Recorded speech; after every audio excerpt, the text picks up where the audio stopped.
अस्सलाम वालेकुम वरहमतुल्लाहि वबरकातुहू। यहाँ तक कि बहुत सारे लोग 786 के नोट भी इकट्ठे करते रहते हैं और उन्हें बरकतों की तरह अपने पास संभाल कर रखते हैं।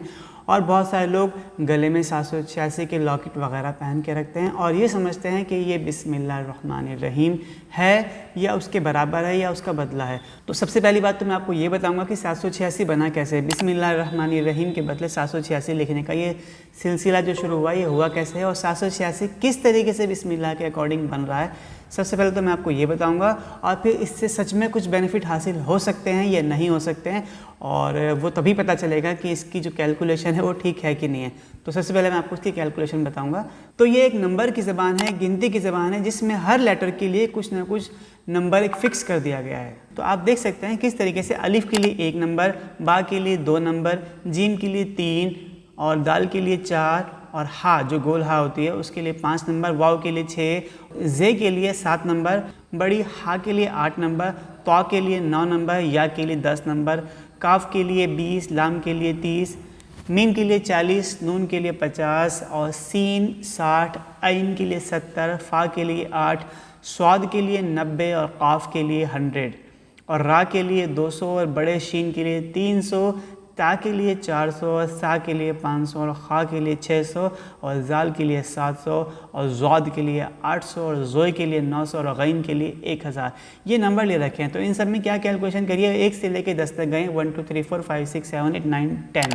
इसके बाद ये 11 12 13 नहीं होता बल्कि ये 10 20 30 40 50 और 100 तक जाता है। और 100 पे जाने के बाद ये 101 102 नहीं होता और 111 120 130 140 नहीं होता बल्कि 200 300 400 500 1000 तक जाता है। इस तरीके से इन्होंने लफ्ज़ों के नंबर डिसाइड कर रखे हैं। तो इस तरीके से अगर हम कैलकुलेशन करते हैं तो बा के लिए 2, सीन के लिए 60, मीम के लिए 40, अलिफ के लिए 1, लाम के लिए 30, अल्लाह में 2 बार लाम आता है, लाम के लिए 30, हा गोल हा के लिए 5 और इस तरीके से इनके नंबर बनते हैं। इन सब का टोटल करते हैं तो ये नंबर 786 हो जाते हैं, जिससे ये समझा जाता है कि बिस्मिल्लाहिर्रहमानिर्रहीम के टोटल नंबर जो हैं वो 786 के इक्वल हो गए, जो कि इक्वल तो हो रहे हैं। लेकिन इसमें कुछ बातें हैं जो समझने की ज़रूरी हैं। वो ये है कि सिर्फ बिस्मिल्लाहिर्रहमानिर्रहीम ही एक ऐसी बात नहीं है जिसका मतलब 786 आ सकता है। ऐसी और भी बहुत सारी बातें हो सकती हैं जिनका मतलब 786 आ सकता है। तो 786 का मतलब अगर आप बिस्मिल्लाह मान भी लो तो 786 के और मतलब भी हो सकते हैं। पहली चीज़ तो ये।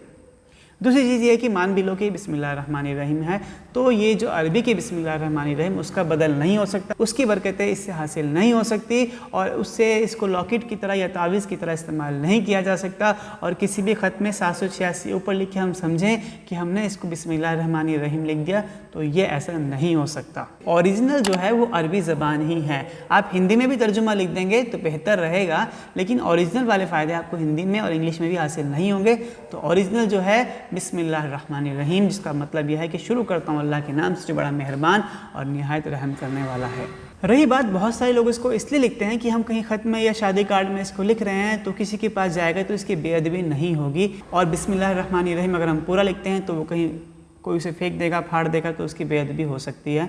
इस वजह से इसके बदल में इसको लिखते हैं बेइज्जती से बचाने के लिए। तो ये बात भी बिल्कुल अजीब बात है, ऐसा नहीं है। नबी सल्लल्लाहु अलैहि वसल्लम ने जब भी गैर मुस्लिम बादशाहों को ख़त लिखे तो हर ख़त के ऊपर उन्होंने बिस्मिल्लाहिर्रहमानिर्रहीम ज़रूर लिखा और अरबी में प्रॉपर लिखा। 786 नहीं लिख के दिया, ये उनकी सुन्नत नहीं है नबी सल्लल्लाहु अलैहि वसल्लम की, तो ना सहाबा की सुन्नत है, बल्कि ये तरीका उनका नहीं है और हमें भी चाहिए।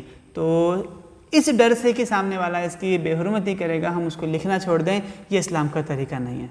तो हमें पैगाम को पहुंचाना है और उस तरीके से पहुंचाना जैसा वो होना चाहिए। तो अरबी ज़बान में जो उसका एक्चुअल फॉर्म है उसी में बिस्मिल्लाहिर्रहमानिर्रहीम लिखना चाहिए, पढ़ना चाहिए। तो 786 एक कैलकुलेशन तो हो सकती है लेकिन इसका बदल नहीं हो सकता। अगर आप मेरी बाकी वीडियोस देखते हैं तो अरबी ग्रामर मैंने आपको सिखाया है किस तरीके से बिस्मिल्लाहिर्रहमानिर्रहीम अलग अलग बनता है, किस तरीके से बी का मतलब, इस्म का मतलब अल्लाह, रहमान और रहीम और अल का मतलब क्या क्या होता है, अलग अलग किस तरीके से होते हैं। कुरान शरीफ में ये लफ्ज़ कहाँ कहाँ पर और कितनी बार आए हैं, ग्रामर के साथ इन इस्म को और फ़ेल को मैंने बताया है।